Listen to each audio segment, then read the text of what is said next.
o nosso convidado de hoje é o deputado federal Domingos Neto. Está na sua terceira legislatura, pertence aos quadros do PSD, importante partido do Estado, inclusive que se destacou na última eleição municipal. Esse assunto também a gente aborda na edição de hoje do nosso programa. Deputado, primeiro um prazer recebê-lo aqui na Sertão TV, seja muito bem-vindo, programa Ceará em Pauta. Agradeço a você, Fabiano, ao Sérgio, todos que fazem a Sertão TV. Obrigado pela oportunidade, um prazer estar participando. Um abraço também a todos os nossos web espectadores e espectadores que assistem através da BrisaNet. Deputado, eleição acabou no último dia 15 de novembro e na contagem geral, quando foi verificar a quantidade de prefeitos eleitos, vice no estado do Ceará, se destacaram alguns partidos. E entre esses partidos, o do senhor, o PSD. E é nesse assunto que eu quero iniciar. Como foi que vocês avaliaram, depois de passado o pleito, a eleição para o PSD no estado do Ceará e o que ganha o partido com essa força? Bom, para nós foi um ano que foi muito bom politicamente. Vários prefeitos eleitos pelo PSD. Foi um ano que o partido logrou muito êxito no estado do Ceará e também a nível nacional. Fica evidente que o PSD foi um dos partidos que mais cresceu em todo o país nas últimas eleições, seja em número de vereadores, seja em número de prefeitos, seja em número de população administrada pelo partido, conforme foi feito no balanço final das eleições de 2020. E aqui no Ceará, acho que isso é fruto de muito trabalho, uma dedicação plena, liderada pelo presidente do nosso partido, Domingos Filho, ex-vice-governador do estado do Ceará, e que, sem dúvida, com atuação em todas as regiões do estado, com quase 80 candidatos a prefeito, com quase 300 vereadores eleitos, foi para nós motivo de grande orgulho e também gratidão ao povo cearense por ter escolhido o PSD em todas as regiões do estado, quadros do nosso partido, para administrar os nossos municípios e também para representar a nossa população nas câmaras municipais. A gente observou em relação a essas campanhas, na campanha passada, de que quando o PSD não estava na situação, geralmente ele ou encabeçava a oposição ou estava compondo a chapa da oposição. Isso foi uma estratégia partidária, deputado? E outra pergunta, qual o objetivo do partido em se fortalecer a nível de município? O que é que vocês estão imaginando para o futuro? Bom, o partido, está participando como protagonista em cada um dos municípios. Isso deve ser uma meta partidária de todos os partidos. Todos os partidos querem ter representação, atividade partidária, vida partidária, no maior número de municípios possível. Isso foi que o PSD fez, se organizando, portanto, nas mais diversas regiões do estado do Ceará. Tendo uma vida partidária forte nos municípios, isso faz com que se tenha o maior número de candidatos a prefeito, o maior número de candidatos a vereadores e também de composições, seja candidatos a vice-prefeito, como tivemos muitos, e mesmo municípios onde nós não tivemos candidato a prefeito ou vice, mas que o partido fazia parte de uma composição de chapa majoritária. E o objetivo principal é de crescimento do partido, que o partido faça mais deputados estaduais, mais deputados federais, possa participar de uma composição majoritária. Esse é o desejo não do PSD, mas deve ser o desejo de todos os partidos. Quando um partido busca crescimento, é na estratégia de que possamos ocupar ainda maiores espaços para que o nosso partido possa representar ainda mais o povo cearense. Porque isso vai fazer com que a gente tenha a condição de que o modelo político do PSD, que acreditamos ser o melhor e ser vencedor, possa representar ainda mais cearenses, levar ainda mais desenvolvimento, levar ainda mais crescimento para um número maior de municípios no estado do Ceará. E qual é o futuro político do deputado Domingos Neto em meio a esse crescimento de seu partido e fortalecimento dele no estado? Bom, decidir o futuro é algo por período de convenções. Acho que falar especificamente do que será o futuro nesse momento pode ser precipitado e também atrapalhar, de certa forma, o nosso mandato. Mas o desejo meu principal é que ainda tenho mais 2 anos de mandato, pretendo continuar seguindo trabalhando, brigando pelos interesses do povo cearense, do estado do Ceará, dos nossos municípios, da nossa capital, Fortaleza, e das obras do governo do estado do Ceará, como temos feito, para garantir que não faltem recursos, para garantir também que os interesses do estado do Ceará estejam protegidos e para que na pauta legislativa do Congresso Nacional sempre a gente possa estar protegendo aqueles que mais precisam e sempre defendendo muito enfaticamente os interesses do estado do Ceará. Com isso, o futuro político passa a ser uma consequência. Então, a preço de hoje, enfim, meu desejo seria continuar no mandato de deputado federal, mas essa decisão só será tomada lá no período convencional. A sua mãe conseguiu a eleição, retornar novamente à prefeitura de Itauá, então fica uma certa vacância aí para deputado estadual. O que é que vocês estão imaginando ou é cedo também para antecipar isso, deputado? É cedo para antecipar. O partido certamente tem muitos quadros e Itauá especificamente, sempre o grupo político de Itauá sempre teve um candidato de Itauá. Então, acho que essa decisão ela vai nascer como consequência nos próximos meses ou no próximo ano, quando se avizinhar o período eleitoral. Daqui até lá, acho que o passo principal é prestar serviço, é mostrar que o projeto com o qual nós nos comprometemos nas eleições de 2020 é um projeto vencedor, é um projeto que leva desenvolvimento, geração de emprego e renda, melhoria na saúde, na educação, enfim, na infraestrutura, e com isso ganhar a confiança do eleitor, demonstrando que nossos compromissos foram cumpridos e por isso nós pedimos mais uma vez a confiança. Portanto, nesses próximos 2 anos, próximo ano e meio, até o período convencional, será um ano e meio de muito trabalho, não só em Itauá, mas em todo o estado do Ceará. Deputado, eu lhe fiz também essas perguntas relacionadas ao PSD e eu queria concluir essa questão da articulação do partido. Seu pai, que já foi presidente da Assembleia, foi vice-governador do estado do Ceará, se destaca também pela forte capacidade de articulação política. Isso é inegável, a figura de Domingos Filho. A pergunta que eu lhe faço também, não sei se o senhor vai querer antecipar, mas é possível vislumbrar no futuro breve Domingos Filho participando novamente de um pleito eleitoral, deputado Domingos?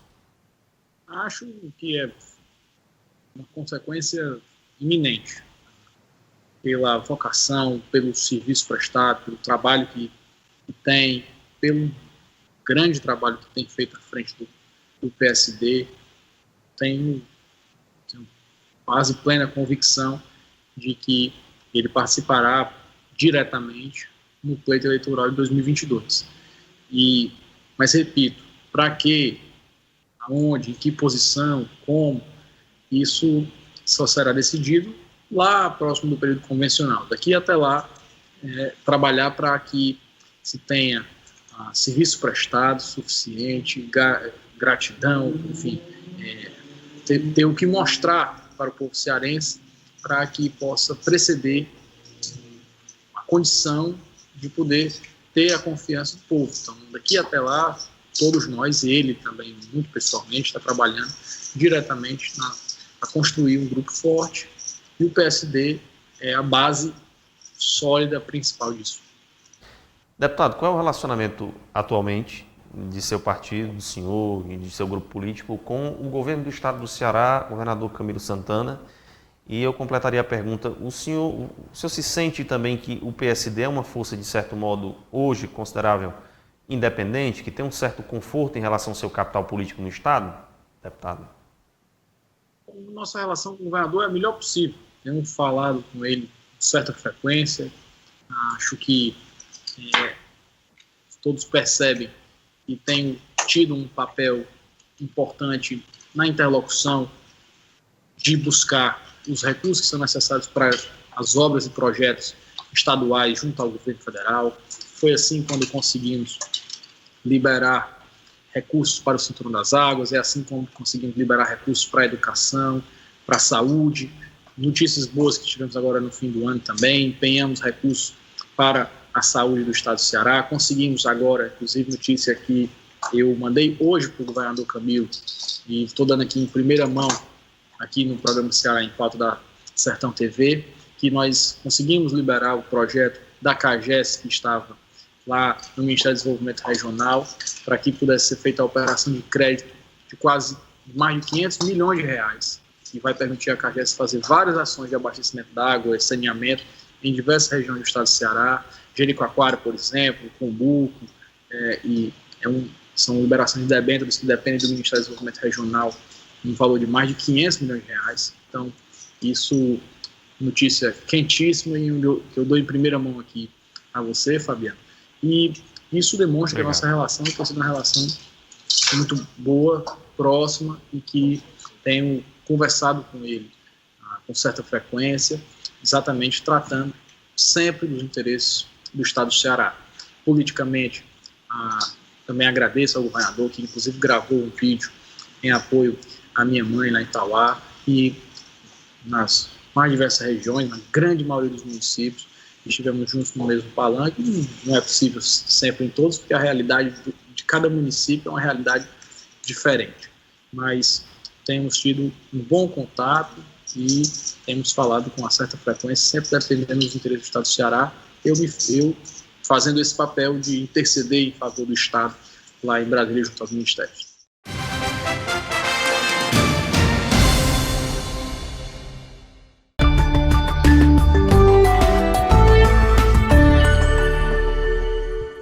A Sertão TV chegou para alegrar a nossa gente. Olá, amigos, eu sou Sergênio Cruz e estou aqui no canal 180 da BrisaNet, a TV que está com uma programação diferenciada e imperdível. Se ligue você também na Sertão TV. Vamos contar nosso Ceará para todo o Nordeste. Sertão TV, feita para você. No Supermercado JV, toda segunda, terça e quarta, é dia de economizar com o Festival de Frutas e Verduras. Você enche o carrinho, mais ofertas, mais economia. Frutas e verduras selecionadas e fresquinhas. Supermercado JV, uma economia para você.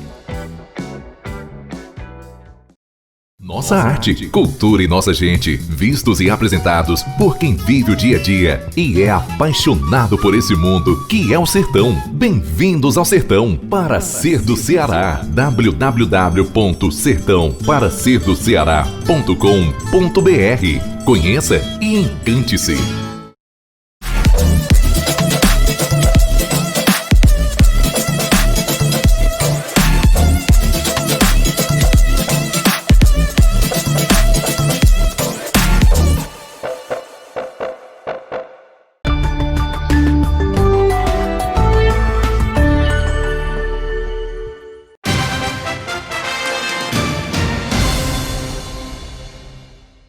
Deputado, e por falar em eleição, como é que está José Sarto, esse início de gestão? O PSD ajuda, entra onde?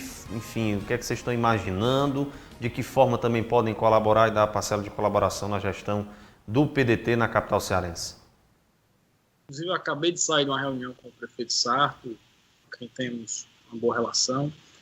Com o prefeito Roberto Cláudio já vinha ajudando e muito na gestão. Só para a saúde, Fabiano, no final do governo Roberto Cláudio, o governo fez muitos investimentos na saúde, como o JF2, reforma de posto de saúde, ampliação, construção.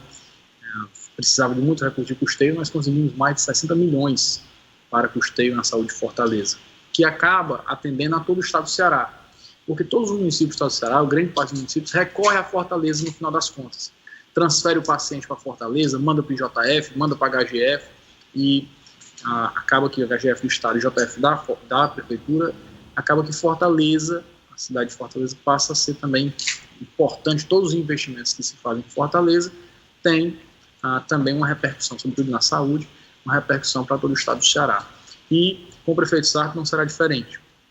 Já na transição vínhamos conversando sobre isso, sobre os desafios do município de Fortaleza, e agora também mais já a parte de início de gestão, onde o PSD participará, como já participava da gestão do prefeito Roberto Cláudio.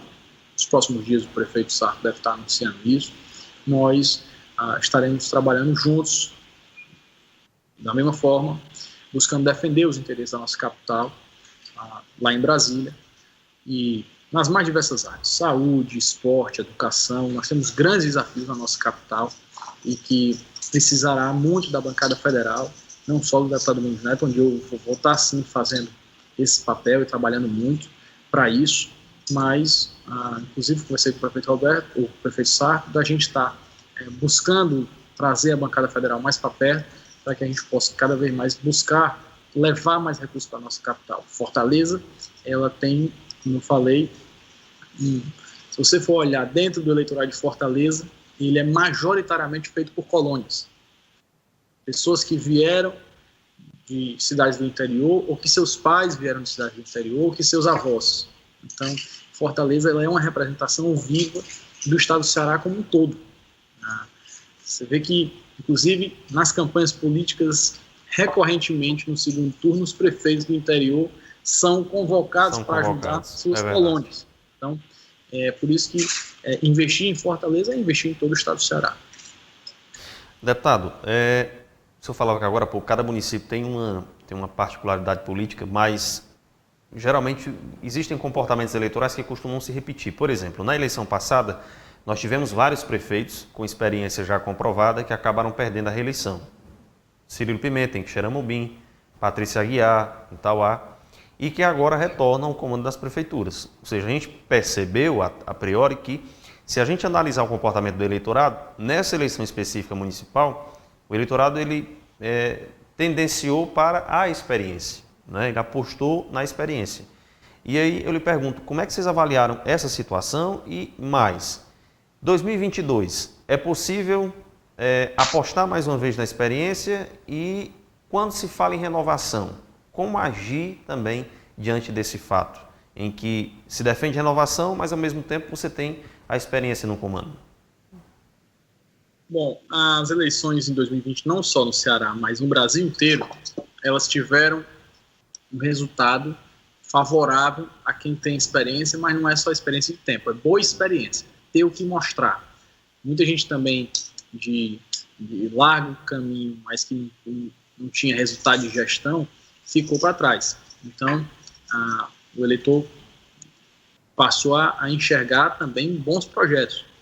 De certa forma, em 2016, mesmo em 2018, o eleitor experimentou, deu chance a algo novo, apostou em uma renovação para testar. Isso aconteceu um movimento que também não foi só no estado do Ceará, também foi nacional, e que em 2020 já inicia-se um processo de dizer o seguinte: eu testei aqui, eu testei lá, eu vou agora olhar o que é que realmente tem mais resultado para mim, né? O eleitor, uma questão mais local, pessoal, o que fez, por exemplo, com que os maiores vencedores, quem mais cresceu nessas eleições municipais, e repito, não estou falando só do Ceará, estou falando a nível nacional, foram os partidos de centro, que, via de regra, têm também nomes mais experientes.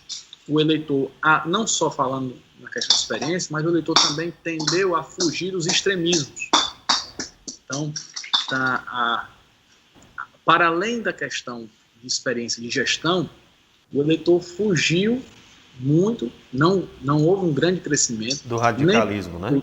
Radicalismo que divide o Brasil entre direita e esquerda. Nem houve um crescimento da esquerda, pelo contrário, nem houve um crescimento da direita. Então o eleitor mostrou que quer resolver os problemas. Então, o que acontece muito, e aí isso é porque também, às vezes a gente não fala, mas o que é que fez com que o centro crescesse? A grande parte do eleitor, ele nem concorda com o discurso extremo de esquerda e nem concorda com o discurso extremo de direita.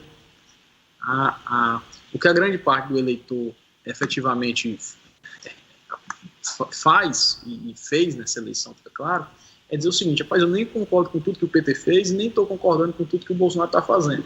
Aprova uma parte do que ele faz e desaprova o outro, aprova uma parte do que o PT fez e desaprova o outro. Esse é o eleitor de centro, que é a maior parte do eleitor do Brasil.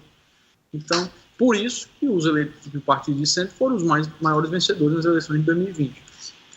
O que eu acredito é que essa é uma tendência que pode vir a continuar. Deve continuar. Deputado, antes da gente ir até Brasília, eu queria só pontuar a questão de Quixeramobim, aqui no Sertão Central. Vocês tiveram a eleição da vice-prefeitura. Ex-prefeito Edmilson Júnior conseguiu ser eleito vice de Cirilo. É possível que Domingos Neto ou alguém do PSD seja votado por essa dobradinha de ex-prefeitos e atuais prefeito e vice do município em 2022, deputado? Não só é possível, como foi feito um compromisso nesse sentido. Nós fizemos uma aliança PSD-PDT, onde estivemos inclusive juntos na casa do senador Cid Gomes, com a presença do deputado Osmar Baquite, eu, o prefeito Cirilo e o vice-prefeito Edmilson, onde juntos selamos essa aliança entre os dois partidos, onde o PDT indicou a prefeitura, que é o nosso prefeito Cirilo, e o deputado estadual, que é o deputado Osmar Baquite, e o PSD ficaria com a vice-prefeitura, que é o Edmilson, e a vaga de deputado federal, que poderá ser o deputado Domingos Neto, inclusive estou me dedicando já para isso, já colocando vários recursos para Quixeramobim nessa transição, ainda em 2020, mas pode ser um outro nome, que, inclusive de passagem, até o nome, não sei se eu estou autorizado a falar, mas que eu gostaria muito, que eu tenho estimulado nos bastidores, o nome do próprio Edmilson, que eu acho que tem perfil e que acredito chegou muito inclusive, nisso. deputado, me desculpe interrompê-lo, chegou inclusive a ser especulado aqui nesse programa pelo próprio Osmar Baquite. Ele esteve participando e ele mesmo especulou a possibilidade dessa possível dobradinha do PDT e do PSD tendo Edmilson na condição de federal. Isso é entendimento interno de vocês, deputado Domingos? Nós estamos trabalhando nisso. Ainda eu tenho estimulado muito. Pessoalmente, eu acredito, defendo, mas se ele desejar não ser candidato, há o compromisso de que seja um candidato do PSD. Provavelmente serei eu, mas que o meu desejo é que seja eu.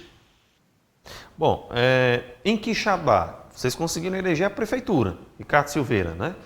Conseguiu, inclusive, derrotar uma figura histórica, que é Hilário Marques, não conseguiu a sua reeleição, se tivesse ganhado, iria para o 5º mandato. E aí eu pergunto, o que é que vocês estão imaginando para Quixadá também, deputado? Houve alguma amarra de acordo político, pensando já em 2022? Também, Quixadá, você vê como a realidade de cada município, ela muda, né? Em Quixadá, o arco de aliança já é totalmente diferente de Quixeramobim. Isso. Mas que nós temos trabalhado e vamos ajudar muito o prefeito Ricardo Silveira a fazer um grande trabalho. Também, nós lá também teremos o apoio do deputado federal, o nosso compromisso partidário, e vamos fazer, pode ter certeza que o Ricardo vai fazer um grande trabalho e não vai faltar a ele apoio político para realizar o sonho do povo de Quixadá, que essa é a nossa missão aqui, e já temos feito grande apoio nesse sentido. Deputado, nós ouvimos o deputado federal José Guimarães já essa semana e ele falava do fechamento do acordo aí do PT com o nome do Baleia Rossi, que é o indicado do presidente Rodrigo Maia. Como é que está essa queda de braço entre Baleia Rossi e Arthur Lira? E afinal, quem é que vai levar a parada, deputado, na opinião do senhor? Apesar de que Baleia já tem um arco de aliança que possibilita ter uma votação um pouco maior, né? Bom, pela minha experiência, a eleição será uma eleição de primeiro turno a favor do deputado Arthur Lira. Veja que como é que você imagina que esse jogo vai ser revertido, deputado? Porque na contagem estava 260 votos contra... É só você contar pelos votos que fecharam o bloco. Os votos que fecharam o bloco do Arthur Lira os partidos fecharam praticamente na sua totalidade. Pouquíssimas defecções. O PT, por exemplo, foi 27-23. Ou seja, quase a metade do PT já vota quem votou contra fazer o bloco, praticamente já anunciou que vota contra o deputado Baleia Rossi. No PSB, que são 31 deputados, foi 16-15. No PDT, salvo engano, foi 16-12. Então, os partidos que estão no bloco do Baleia Rossi, quando você conta o bloco, ele conta a totalidade dos partidos. Isso não significa que será a totalidade de votos. Então, E o voto é secreto, né? Vale lembrar. Secreto, mas mais do que isso, essa votação do PT, que foi 27-23, salvo engano, ela não foi secreta, ela foi aberta. Então, quase a metade do PT, abertamente, disse que não queria votar no Baleia Rossi. Então, o Guimarães falou aqui, mas ele falou, pode até ter falado na maioria, mas ele falou na totalidade. Quando você soma os partidos que estão do lado do deputado Arthur Lira, que estão sólidos, que não há essa divisão que existe nos partidos que estão com o deputado Baleia Rossi, então, você soma lá na totalidade, com as defecções que existem, e defecções abertas, não são defecções no voto secreto, não, defecções declaradas. O líder do Democratas, partido do deputado Rodrigo Maia, está viajando hoje, está nesse momento com o governador do Pará, com o deputado Arthur Lira. Dentro do partido do deputado Rodrigo Maia, a metade da bancada não vota no Baleia. Então, nessa divisão, pela minha experiência na Câmara dos Deputados, imagino que pode até acontecer isso, se não acontecer uma reversão nesse bloco, que ela pode acontecer ainda até o dia 1º, que esse bloco só será formalizado no dia 1º de fevereiro. Se não acontecer uma defecção até lá, ela certamente acontecerá no voto individual, porque as bancadas que fizeram esse bloco estão radicalmente divididas, e por um motivo, que é um motivo estrutural. Veja o quanto deve ser difícil para o Partido dos Trabalhadores fazer um bloco e apoiar para presidente o presidente do MDB, partido do Michel Temer, que foi quem destituiu a presidente Dilma. E hoje o Guimarães, aqui deu uma entrevista para você, está apoiando o algoz da presidente Dilma. O deputado Baleia Rossi não é só o líder do MDB, ele é o presidente nacional do MDB. Quem está ligando para vários deputados pedindo o voto do Baleia Rossi é o ex-presidente Michel Temer. Veja o quanto disso é esquisito. Então, e isso incomoda muito as bancadas de oposição. Alguns que fogem do pragmatismo mais claro não aceitam. Então, não vão apoiar. Isso acontece no PT, isso acontece no PDT, isso acontece no PSB, não só por esse motivo do impeachment, que é um dos, mas por diversos outros motivos que se reuniu um grande bloco, totalmente diferente, divergente, e que se conseguiu sustentar esse bloco com maiorias apertadas nas bancadas, mas não por bancadas unidas.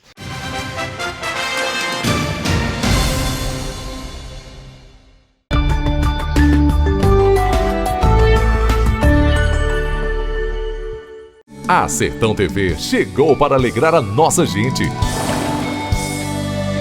Olá pessoal, sou Ariane Vasconcelos e estou ligada na Sertão TV, a mais nova TV do Ceará, que tem uma programação diferenciada para lhe proporcionar o melhor conteúdo. Eu também sou Sertão TV. Vamos contar nosso Ceará para todo o Nordeste. Sertão TV, feita para você. A Unopar de Quixadá traz uma super novidade para você. São os cursos do Núcleo de Saúde. Para você que sempre sonhou em cursar enfermagem, farmácia, fisioterapia ou nutrição, chegou a hora de realizar seu sonho. Mensalidades acessíveis, laboratórios especializados e equipados, e toda a experiência de quem está no mercado há mais de 45 anos. Então não perca tempo. Estamos com inscrições abertas e vagas limitadas. Unopar, para você virar o jogo.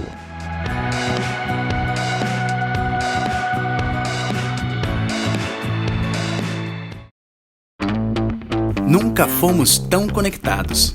Conectados a memes de gato e aos grupos de trabalho. Conectados com roqueiros, forrozeiros e a turma da Zumba. Conectado com gamers. Conectados com veganos, torcedores, com pretos, brancos, amarelos. Conectados com os nerds e com as feministas. Conectados com youtubers, ciclistas, hipsters, ativistas. Conectado com o mundo. Conectado com você. Brisa Net.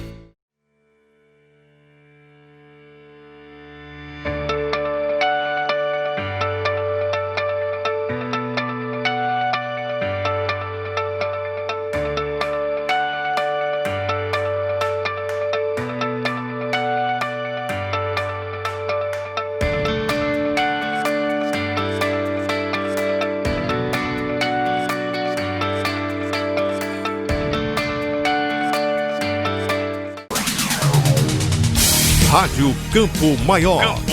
Informação. Música. E participação popular. Reunidos com o padrão 840. A sua AM preferida. Não dá pra mudar.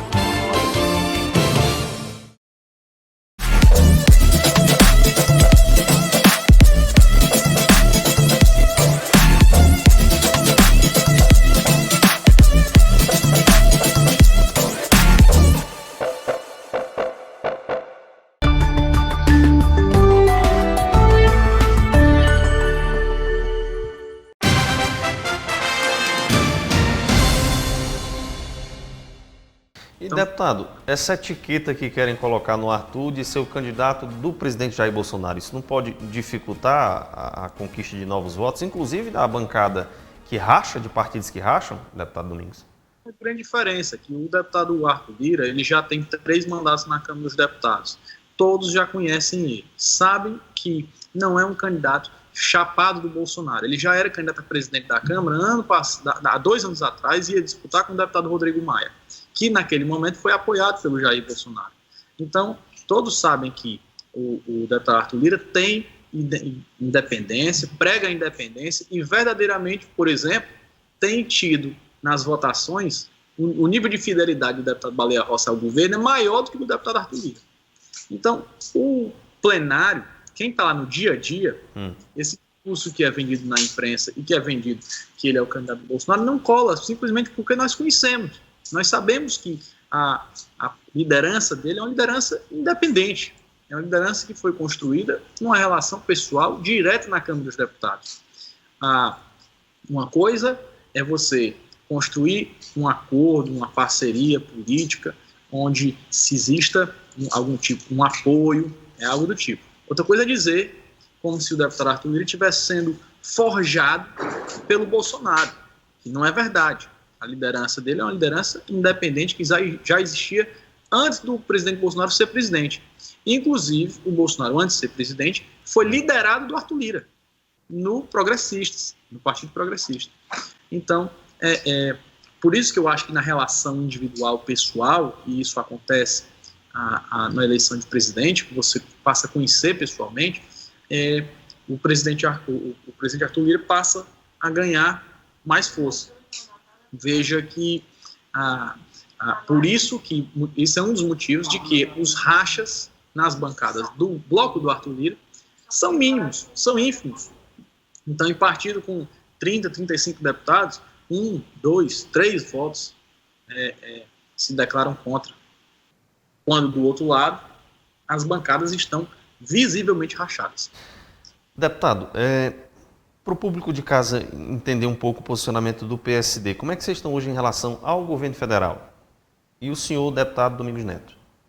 O partido tem dado apoio ao governo federal naquilo que é importante para o Brasil. Nas grandes pautas do PSD sempre ajudou ao governo, mesmo sendo um partido que não tem nenhuma indicação política de ministério, nada disso. Até temos um ministro que é do partido, mas por convocação pessoal do presidente, que é o ministro das Comunicações. Mas nada de tomar da cá político. Mas por entender que existem pautas que são caras ao Brasil e que o PSD tem sido sempre fiel às causas que importam ao Brasil, adotando a posição de independência naquilo que a gente acha que não está correto. Sempre que as causas mais importantes para o Brasil estão na pauta, vão contar com o apoio do PSD. Nós não seremos nem oposição sistemática, nem governo automático. Então, naquilo que, quando o governo manda um projeto que não está bom, o PSD tem a liberdade de emendar, de pedir para mudar, de substituir, mesmo de votar contra, mas sempre pensando em não atrapalhar o desenvolvimento nacional. E essa relação tem sido uma relação aberta, onde grande parte da bancada, mesmo aqueles que querem fazer a oposição, no PSD tem liberdade para isso. Veja que o líder do PSD do Senado, por exemplo, é um senador de oposição ao governo. Deputado, daqui a pouco eu quero voltar aqui para o estado do Ceará, tratar de Senado Federal.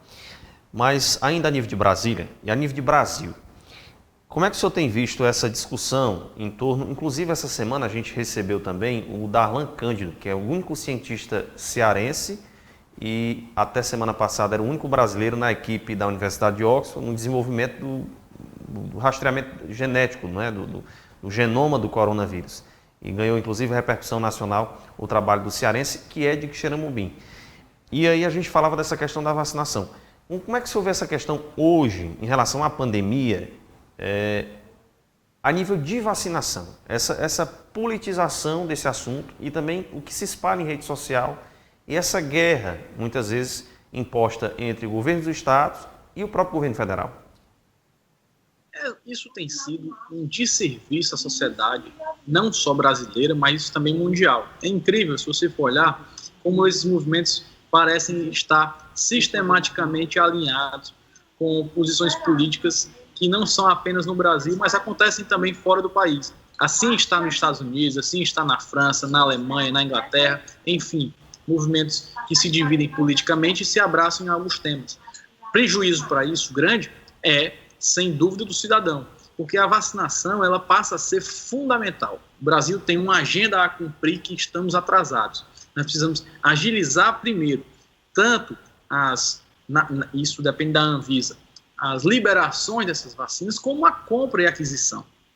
A vacina de Oxford, por exemplo, que até considero que logisticamente e mesmo em questão de preço, que ela tem um preço também mais acessível, parece ser a mais adequada para a nossa realidade, ainda nós precisamos garantir a compra e imagino que com o SUS e a operação disso não será a grande dificuldade. Nós poderíamos ter alguma dificuldade maior se fosse uma questão como a vacina da Pfizer, que tem que manter a menos de 70 graus de temperatura e isso cria um custo logístico muito grande. Mas estamos atrasados e o Congresso tem cobrado muito uma agilidade maior, inclusive convocação de ministros participando de várias reuniões, o Congresso em cima, aprovando medida provisória, garantindo recurso, não falta recurso, não falta orçamento, não falta nada disso, mas precisamos que a Anvisa agilize.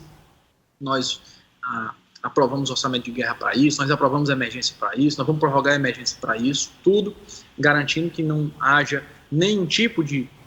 pelo contrário, do Congresso só haverá apoio para isso. E garantir que a gente possa rapidamente liberar todas as vacinas possíveis. Nós não podemos politizar contra a Coronavac, nós não podemos politizar, enfim, contra a vacina indiana. Agora, na minha cabeça é liberar rapidamente, o governo federal adquirir, para não ficar um leilão entre estados e municípios. Se o governo federal pudesse adquirir tudo de uma vez, seria o mais razoável e fazer essa distribuição.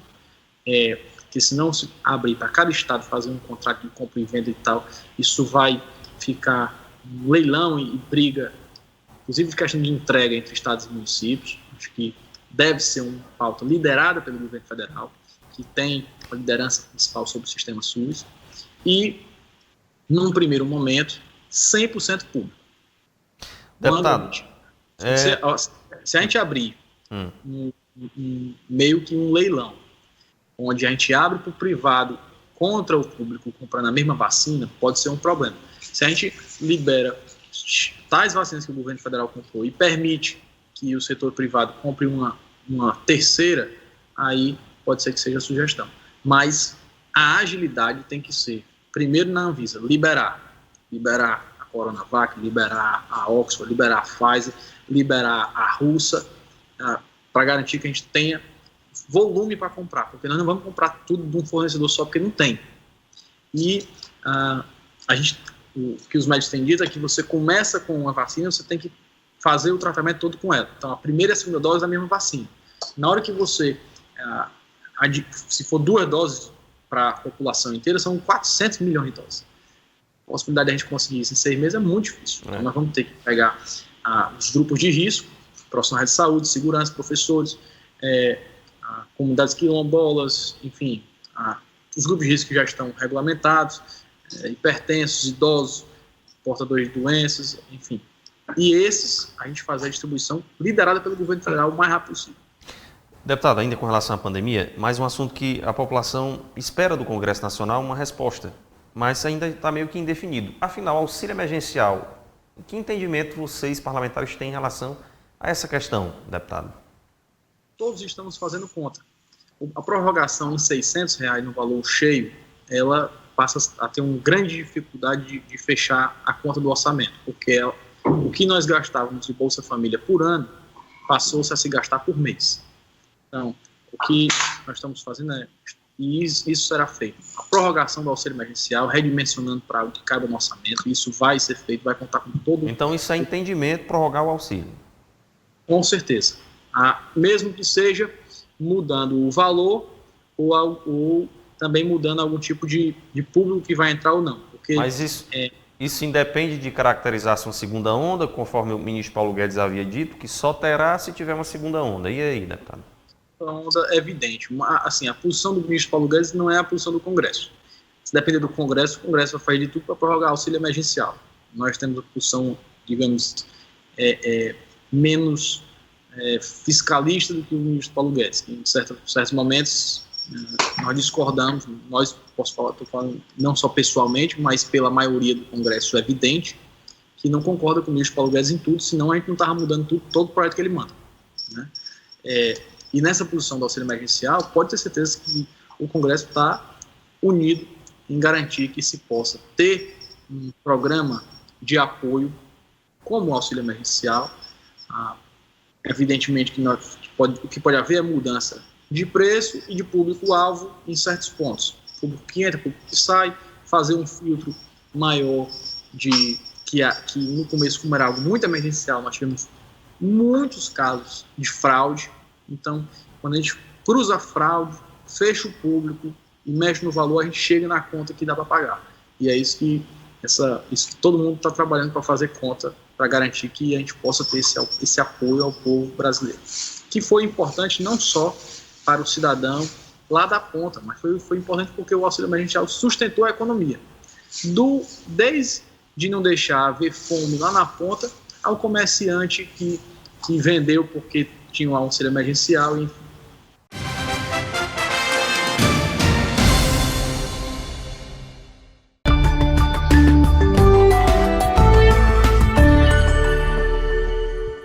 A Sertão TV chegou para alegrar a nossa gente.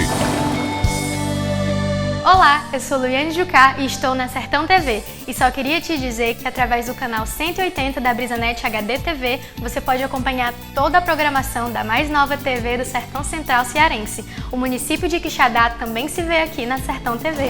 Vamos contar nosso Ceará para todo o Nordeste.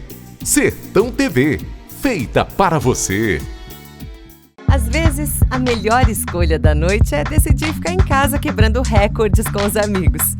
Ou, quem sabe, realizar uma chamada para falar, ouvir e rir de forma ilimitada. Você pode ligar a TV e dar de cara com o melhor jogo da temporada. Ou resolver vestir a sua melhor roupa para ir em busca do que te faz feliz. Seja qual for a sua decisão, conte com a gente. BrisaNet, levando o mundo até você. Esta é a Canudos FM 106,7, emissora pertencente à Fundação Canudos, integrante do Sistema Maior de Comunicação. Canudos FM, aqui fica.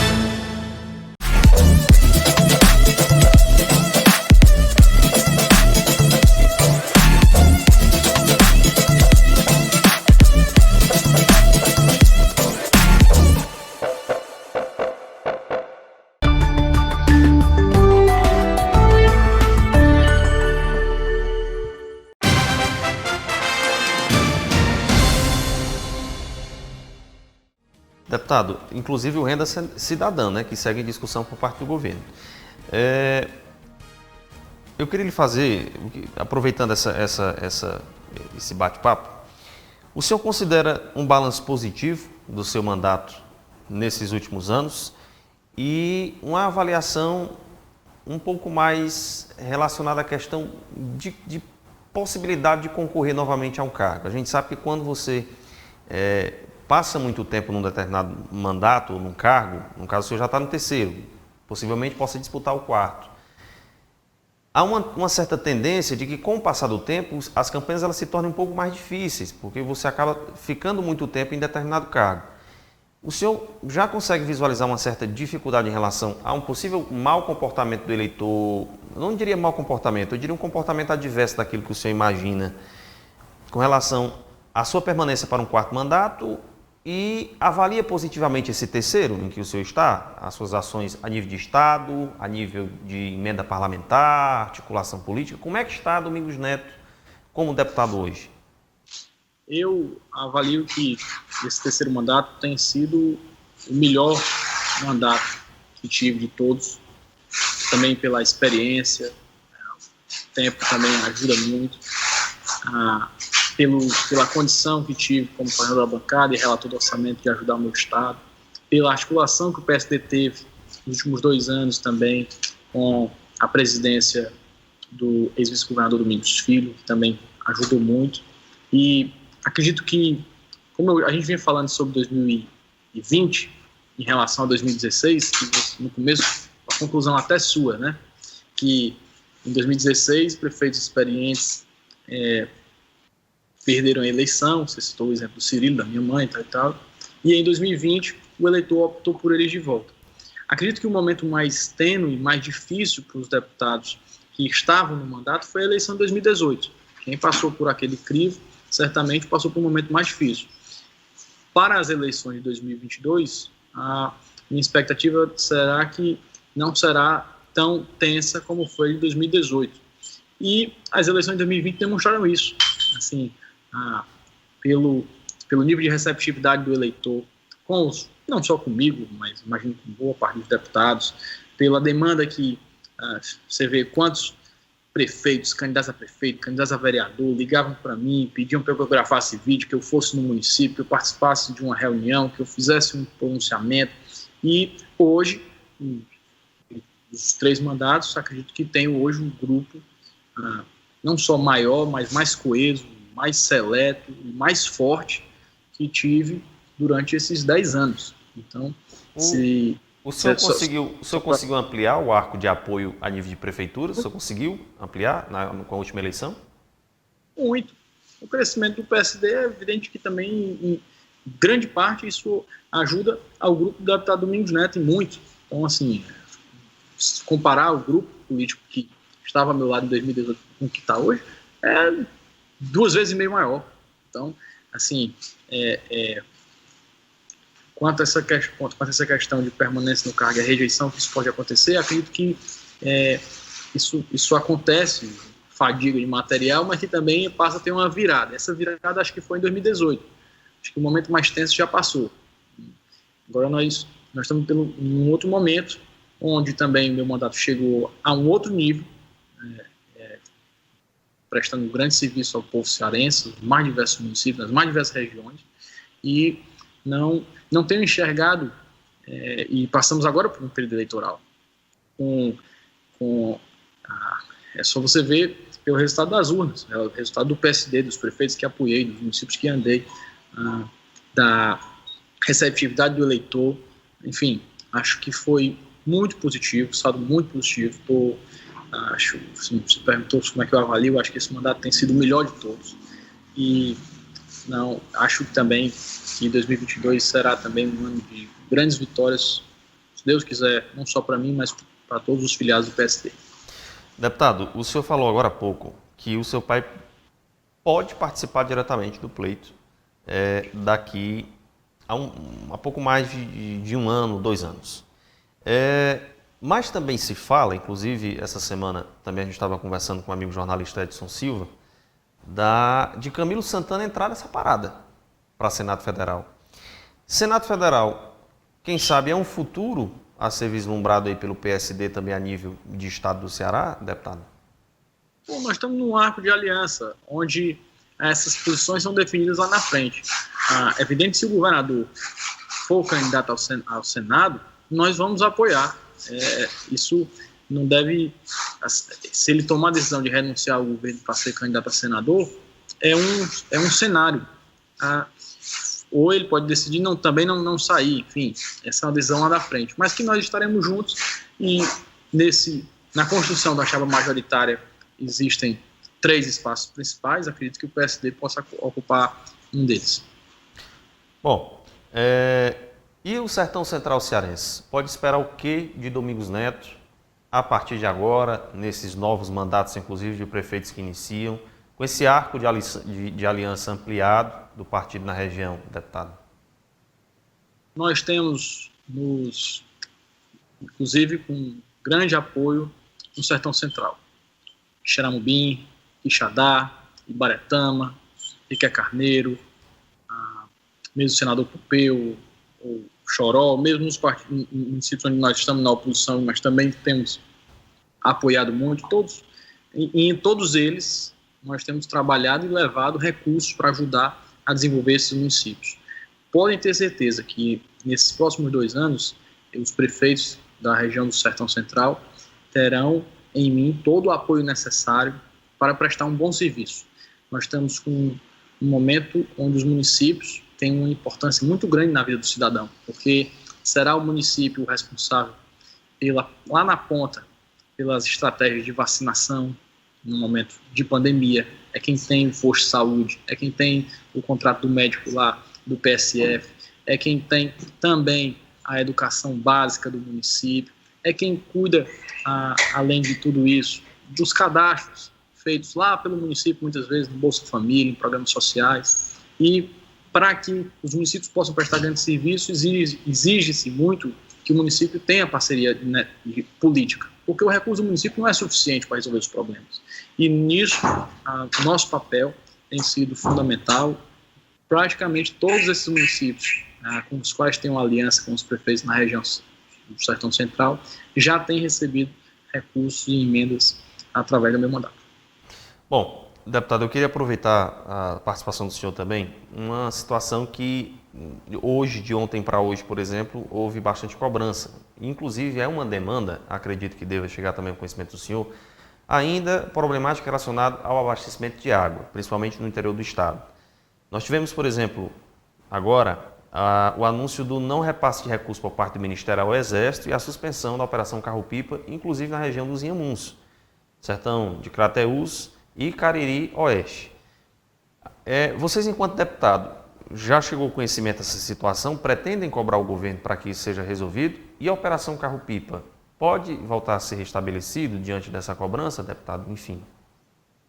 Não, isso já foi cobrado, já recebi, já inclusive falei com o ministro, isso já está sendo revisto. Nós temos um problema que o orçamento ainda não foi votado, então o governo está trabalhando só com o duodécimo, mas estamos trabalhando para que não haja essa suspensão. Também isso vai acontecer agora no período que já se inicia a quadra invernosa, então, de certa forma, nós teremos o menor impacto possível, iniciando a quadra invernosa com um programa de cisternas que já chega em boa parte do interior do estado do Ceará. Nós teremos abastecimento de água humana que geralmente são nesses meses onde tem o menor custo de necessidade da Operação Carro-Pipa, mas que há um problema técnico em não ter sido votado o orçamento, mas que o ministro Rogério Marinho, que é um ministro, inclusive, do Nordeste, um ministro lá do Rio Grande do Norte, que sabe bem a importância da Operação Carro-Pipa, já está sabendo e já está tomando as providências. Deputado, eu agradeço a sua participação, espero contar em outras oportunidades. O senhor que agora, PSD, aproxima um pouco mais da região com a eleição desses novos prefeitos, com esse arco de aliança, como o senhor acabou de comentar agora há pouco. E a gente espera contar em outras oportunidades, mais uma vez aqui na nossa programação. Prazer tê-lo aqui no Ceará em Pauta. Prazer é todo meu, um fraterno abraço a todos os espectadores do Ceará em Pauta, a todos que fazem a Sertão TV, agradeço a você, Fabiano, um abraço ao Sérgio e, mais uma vez, sempre à disposição na defesa dos interesses do povo do Ceará. Obrigado, deputado federal Domingos Neto, entrevistado de hoje do Ceará em Pauta, e a você que nos acompanhou, nosso muito obrigado também pela audiência e até a próxima semana.